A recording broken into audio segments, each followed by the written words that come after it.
15 साल बाद मनीषा कोइराला का एक ऐसा सच सामने आया है जिसे देखकर हर कोई हैरान रह गया। दोस्तों, मनीषा कोइराला से जुड़ी ऐसी बातें जिसे सुनकर आप भी दंग रह जाएंगे। मनीषा कोइराला अब चाहे फिल्मों में कम नजर आती है, लेकिन वो 90s के एरा में यानी कि 90 के दशक की टॉप एक्ट्रेस रह चुकी है। मनीषा कोइराला की न केवल एक्टिंग बल्कि उनकी खूबसूरती के आगे भी लाखों लोग दीवाने हैं। उन्होंने एक से बढ़कर एक हिट फिल्में दी थी। नेपाली मूल की इस एक्ट्रेस ने हिंदी फिल्मों के अलावा नेपाली, तमिल, तेलुगु, मलयालम फिल्मों में भी बहुत काम किया है। मनीषा भरतनाट्यम और मणिपुरी नृत्य में भी महारत हासिल कर चुकी है। मनीषा कोइराला का जन्म 16 अगस्त 1970 को नेपाल के काठमांडू में हुआ था।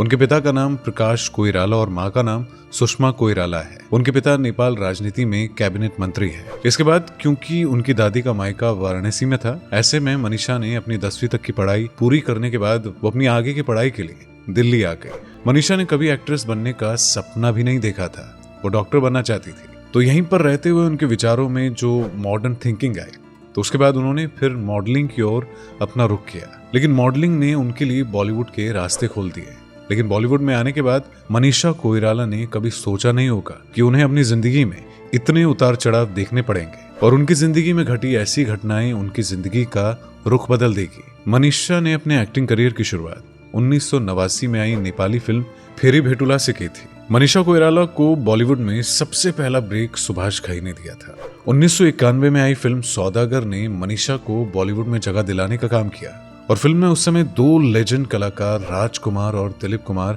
एक साथ बड़े पर्दे पर दिखाई दिए थे और ये फिल्म उस साल की सबसे बड़ी ब्लॉकबस्टर हिट फिल्म साबित हुई थी। इस फिल्म में उनकी खूबसूरती और टैलेंट देखकर फिल्म मेकर्स ने उन्हें और भी कई फिल्मों के प्रपोजल दे डाले और इसके बाद मनीषा ने पीछे मुड़कर नहीं देखा और अकेले हम, अकेले तुम, अग्नि साक्षी, बॉम्बे, खामोशी, दिल से और मन जैसी सुपरहिट फिल्मों में काम किया। लगभग सभी मशहूर एक्टर के साथ काम कर चुकी मनीषा कोइराला का ये सफर उतना आसान नहीं था, क्योंकि ये मुकाम हासिल करने से पहले वो अपने जीवन में कई फेलियर, कई असफलताएं देख चुकी थी। लेकिन उन्होंने इसका अपनी मेहनत पर कोई असर नहीं पड़ने दिया। मशहूर एक्टर बनने से पहले जब वो अपना ऑडिशन दे रही थी, तो उस ऑडिशन के दौरान एक डायरेक्टर ने उन्हें टेरिबल एक्ट्रेस कहकर रिजेक्ट कर दिया था और वो बॉलीवुड के जाने माने डायरेक्टर विदु विनोद चोपड़ा थे। उन्होंने मनीषा की एक्टिंग को देखकर उनकी बुराई करते हुए उनकी एक्टिंग को बकवास कह दिया था, जिसकी वजह से उनकी ये बात मनीषा के दिल पर लग गई थी और उन्होंने एक मशहूर एक्टर बनने की ठान ली थी। इसके बाद कई एक से बढ़कर हिट फिल्में देने के बाद उन्होंने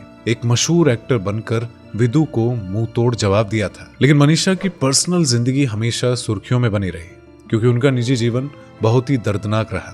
बॉलीवुड में नाम बनाने के बाद एक समय ऐसा भी आया जब मनीषा का करियर गिरने लगा था, तो इस गिरते करियर की टेंशन को दूर करने के लिए उन्होंने शराब और ड्रग्स का सहारा लेना शुरू कर दिया। उसके बाद उन्होंने 2010 में नेपाली बिजनेसमैन सम्राट दहल से शादी करके सबको चौंका दिया। ये शादी केवल 2 साल तक ही टिक पाई और फिर दोनों ने आपसी सहमति से तलाक ले लिया। असल में ये दोनों एक दूसरे से फेसबुक पर मिले थे और फेसबुक पर बातें करते करते इन्हें एक दूसरे से प्यार हो गया और सम्राट मनीषा से 7 साल छोटे थे, लेकिन मनीषा ने तय कर लिया था कि वो सम्राट से ही शादी करेंगी। फिर इन दोनों की शादी रीति रिवाज के साथ काठमांडू में की गई, लेकिन इन दोनों के प्यार का बुखार बहुत ही जल्द उतर गया और दोनों के बीच लड़ाई झगड़ा बढ़ते ही चला गया, जिसकी वजह से ये जल्दी ही एक दूसरे से अलग हो गए और 2012 में इन्होंने एक दूसरे से तलाक ले लिया। इसकी वजह से वो काफी टूट गई थी।